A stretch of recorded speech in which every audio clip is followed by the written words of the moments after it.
ಸಾಂಸ್ಕೃತಿಕ ರಂಗದ ಅಧ್ಯಕ್ಷರಾಗಿರ್ತಕ್ಕಂಥ ಶ್ರೀ ಸಿದ್ದರಾಜ್ ಅವರು ನಮ್ಮ ಕರೆಗೆ ಹೋಗ್ಬಿಟ್ಟು ಈ ಕಾರ್ಯಕ್ರಮದ ಒಂದು ನಿಯೋಜನೆಯನ್ನ ಪ್ರಾಯೋಜಕತ್ವವನ್ನು ವಹಿಸಿಕೊಂಡಿರ್ತಕ್ಕಂಥ ಜಂಟಿಯಾಗಿ ನಾಗೇಶ್ವರವರು ಜೊತೆಯಲ್ಲಿ ಕಾರ್ಯಕ್ರಮವನ್ನು ವಹಿಸಿಕೊಂಡಿದ್ದಾರೆ.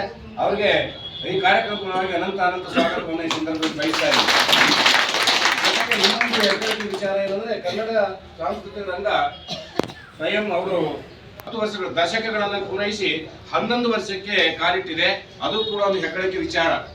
ಅವ್ರಿಗೂ ಕೂಡ ಅನಂತ ಧನ್ಯವಾದಗಳನ್ನು ಸಲ್ಲಿಸ್ತಾ ಇದ್ದೇನೆ.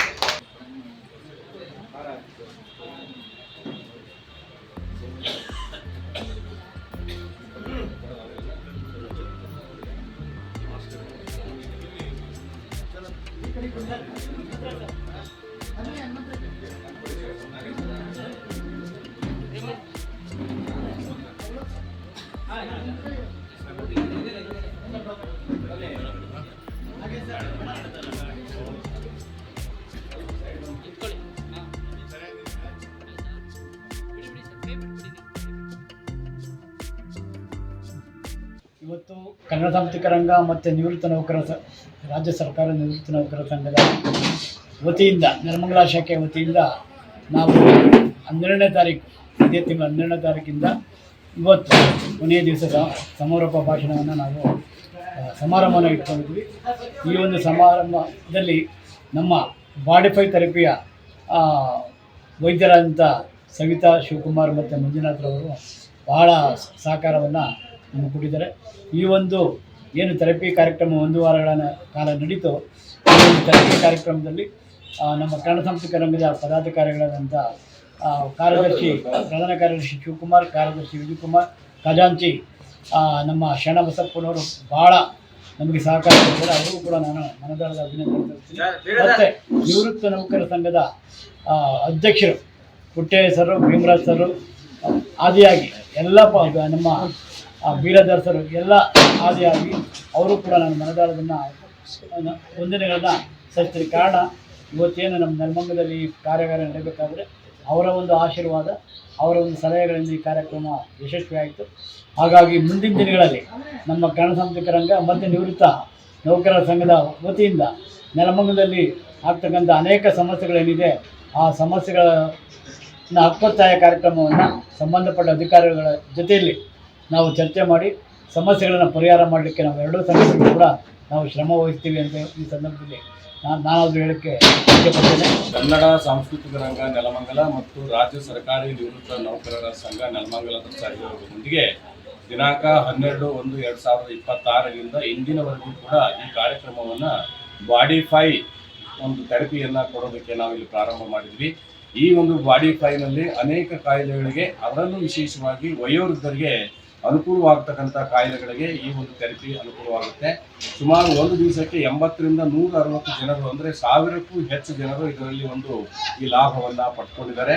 ಜೊತೆಗೆ ಯಾವ ಕಾಯಿಲೆಗಳಿಗೆ ಇದು ಉಪಯೋಗ ಆಗಿದೆ ಅಂತಂದರೆ BP ಆಗಿರ್ಬೋದು, ಶುಗರ್ ಆಗಿರ್ಬೋದು, ಮಂಡಿ ನೋವು ಆಗಿರ್ಬೋದು, ಸೊಂಟ ನೋವು ಆಗಿರ್ಬೋದು, ಭುಜದ ನೋವು ಆಗಿರ್ಬೋದು, ಕತ್ತು ನೋವು ಆಗಿರ್ಬೋದು, ಈ ಪಾದದ ನೋವು ಆಗಿರ್ಬೋದು, ಪಾದದ ಉರಿ ಆಗಿರ್ಬೋದು, ಮತ್ತು ಮೀನುಕಂಡದ ಒಂದು ನೋವಾಗಿರ್ಬೋದು, ತೊಡೆಯ ನೋವಾಗಿರ್ಬೋದು, ಹೀಗೆ ಸುಮಾರು ಒಂದು 20 ಕಾಯಿಲೆಗಳಿಗೆ ಈ ಒಂದು ಥೆರಪಿ ಉಪಯೋಗ ಆಗ್ತಾ ಇದೆ. ಇದರ ಲಾಭವನ್ನು ಪಡಿತಕ್ಕಂಥವರು ಹೆಚ್ಚಿನವರು ವಯೋವೃದ್ಧರಾಗಿದ್ದಾರೆ. 60ಕ್ಕೂ ಹೆಚ್ಚು ವಯಸ್ಸಿನವರು ಇದರಲ್ಲಿ ಒಂದು ಲಾಭವನ್ನು ಪಡ್ಕೊಂಡಿದ್ದಾರೆ. ಎಲ್ಲರೂ ಕೂಡ ತಮ್ಮ ಫಲಿತಾಂಶವನ್ನು ಸಕಾರಾತ್ಮಕವಾಗಿ ಈ ಬಾಡಿಫೈ ತರಬೇತಿಯನ್ನು ಕೊಡ್ತಕ್ಕಂಥ ಥೆರಪಿಯನ್ನು ಕೊಡ್ತಕ್ಕಂಥವ್ರಿಗೆ ತಮ್ಮ ಒಂದು ಸಲಹೆಯನ್ನು ಕೊಟ್ಟಿದ್ದಾರೆ. ಇದನ್ನು ಇನ್ನಷ್ಟು ದಿವಸ ಯಾಕೆ ಮುಂದುವರಿಸಬಾರ್ದು ಅಂತಕ್ಕಂಥ ಒಂದು ಸಲಹೆಯನ್ನು ಕೊಟ್ಟು ಈ ಥೆರಪಿಯ ಪ್ರಯೋಜನವನ್ನು ಪಡ್ಕೊಂಡು ತಾವೆಲ್ಲ ಇದರ ಲಾಭವನ್ನು ಪಡ್ಕೊಂಡಿದ್ದಾರೆ. ಜೊತೆಗೆ ಹೆಚ್ಚಿನ ಜನರು, ಅಂದರೆ ಈ ಒಂದು 8 ದಿನಗಳ ಕಾಲ ನಡೆದಿರ್ತಕ್ಕಂಥ ಥೆರಪಿನಲ್ಲಿ ಈ ಮಷಿನ್ಗಳೇನಿದೆಯಲ್ಲ ಅದನ್ನು ಖರೀದಿ ಮಾಡಿ ಮನೆಯಲ್ಲಿ ಅದನ್ನು ಉಪಯೋಗ ಮಾಡ್ತಕ್ಕಂಥ ಒಂದು ಯೋಜನೆಯನ್ನು ಕೂಡ ಪಡ್ಕೊಂಡು ಇದು ಯಶಸ್ವಿ ಆಗಿದೆ ಅಂತ ಹೇಳೋದರಲ್ಲಿ ತಪ್ಪೇನಿಲ್ಲ ಅಂತ ಅನಿಸುತ್ತೆ. ಕನ್ನಡ ಸಾಂಸ್ಕೃತಿಕ ರಂಗ ಮತ್ತು ನಿವೃತ್ತ ನೌಕರರ ಸಂಘದ ಸಹಕಾರದಲ್ಲಿ ಇವತ್ತು ಬಾಡಿಫೈ ಎನ್ನುವಂಥ ಒಂದು ಚಿಕಿತ್ಸೆಯನ್ನು ಏರ್ಪಡಿಸಲಾಗಿತ್ತು. ಈ ಚಿಕಿತ್ಸೆಯ ಫಲಾನುಭವಿಗಳಾಗಿ ದಿನಕ್ಕೂ ಕೂಡ 80ಕ್ಕಿಂತ ಹೆಚ್ಚು ಜನ ಕಳೆದ 10 ದಿನಗಳಿಂದ ಈ ಒಂದು ಫಲಾನುಭವಿಗಳಾಗಿ ಅವರು ಅದನ್ನು ಆನಂದವನ್ನು ಅನುಭವಿಸಿದ್ದಾರೆ.